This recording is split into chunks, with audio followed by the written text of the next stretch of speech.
Hello student, हम पाठ number 10 पढ़ने जा रहे हैं जिसका शीर्षक है वाक। और इस वाक की कवित्री हैं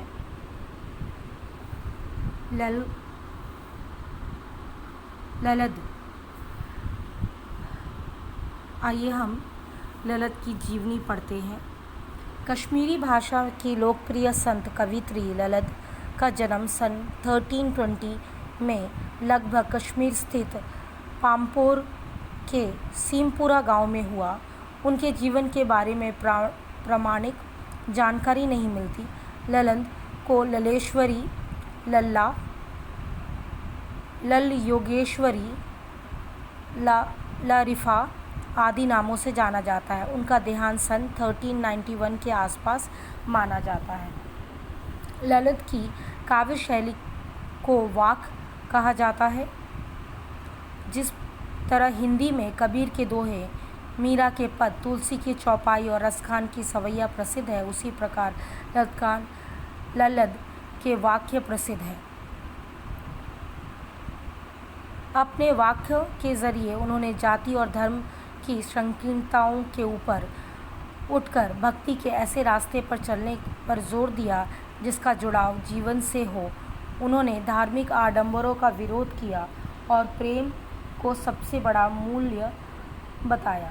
लोक जीवन के तत्वों से प्रेरित ललद की रचनाओं में तत्कालीन पंडिताओं, भाषा, संस्कृत और दरबार के बोझ से दबी फारसी के स्थान पर जनता की सरल भाषा का प्रयोग हुआ है।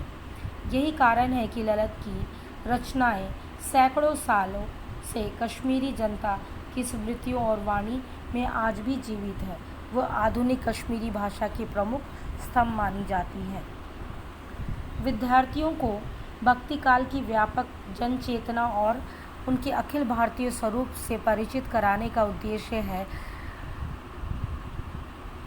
उद्देश्य से यह ललद की 4 वाकों को हिंदी अनुवाद प्रस्तुत किया गया है। पहले वाक में ललद ने ईश्वर प्राप्ति के लिए किए जाने वाले प्रयासों की व्यर्थता की चर्चा की है।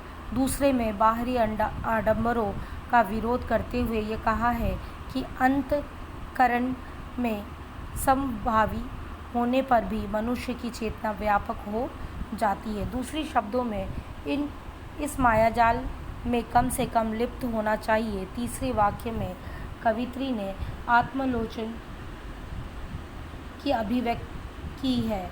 वे अनुभव करती हैं कि भव सागर को से पार जाने के लिए सत्कर्मों की सहायता होती है। भेदभाव का विरोध और ईश्वर की व्यापकता का बोध चौथे वाक्य में है। ललद ने आत्मज्ञान को ही सच्चा ज्ञान माना है। प्रस्तुत वाक्यों का अनुवाद मीराकांत ने किया है।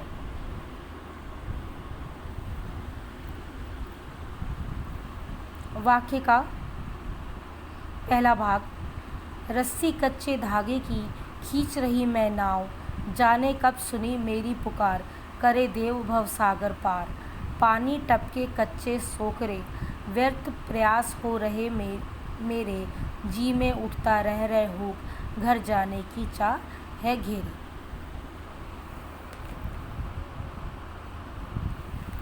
प्रस्तुत पंक्तियों में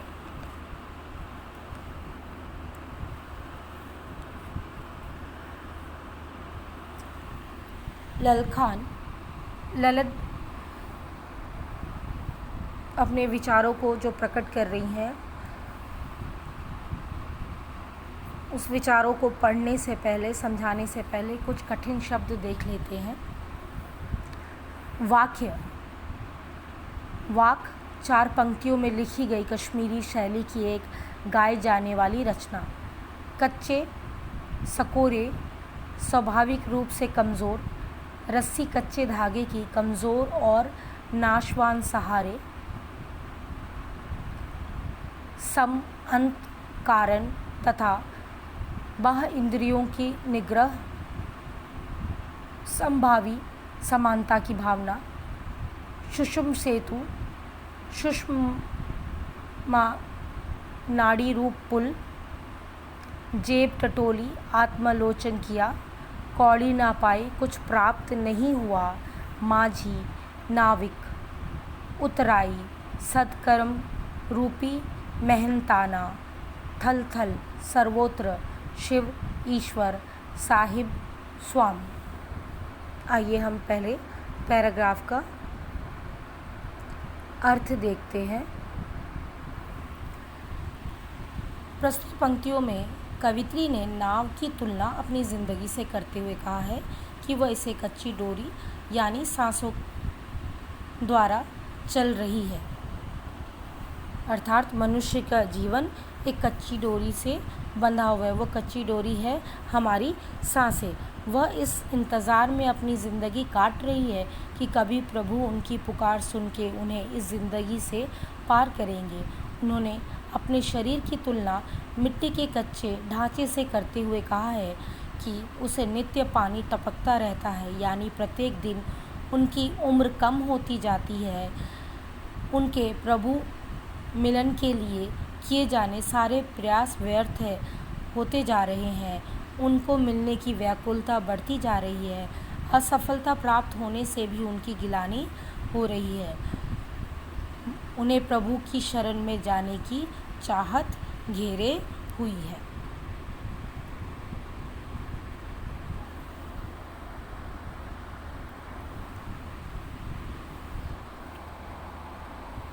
हम दूसरा पैराग्राफ पढ़ते हैं। खा खाकर कुछ पाएगा नहीं, ना खाकर बनेगा अहंकारी, सम खा तभी होगा संभावी, खुलेगी सकल बंद द्वार की।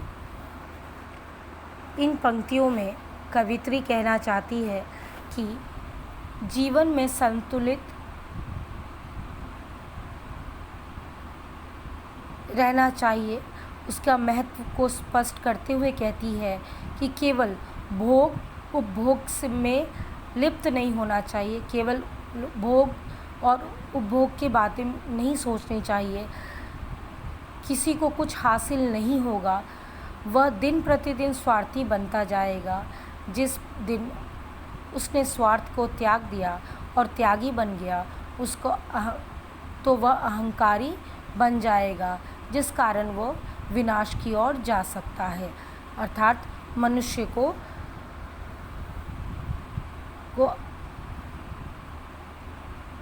सांसारिक चीज़ों पे लगाव ना होकर आत्मिक चीज़ों पे या मनुष्यता पे ज़्यादा ध्यान देना चाहिए, जिस कारण उसका विनाश हो सकता है। अगली पंक्ति में कवित्री ने संतुलित पे जोर डालते हुए कहा है कि ना तो व्यक्ति को ज़्यादा भोग करना चाहिए, ना ही त्याग, दोनों को बराबर मात्रा में रखना चाहिए, जिससे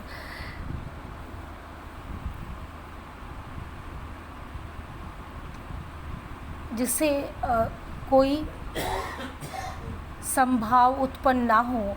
इस कारण हमें हृदय में उदारता आएगी और हम अपने परायों से उठकर अपने हृदय का द्वार समस्त संसार के लिए खोल देंगे।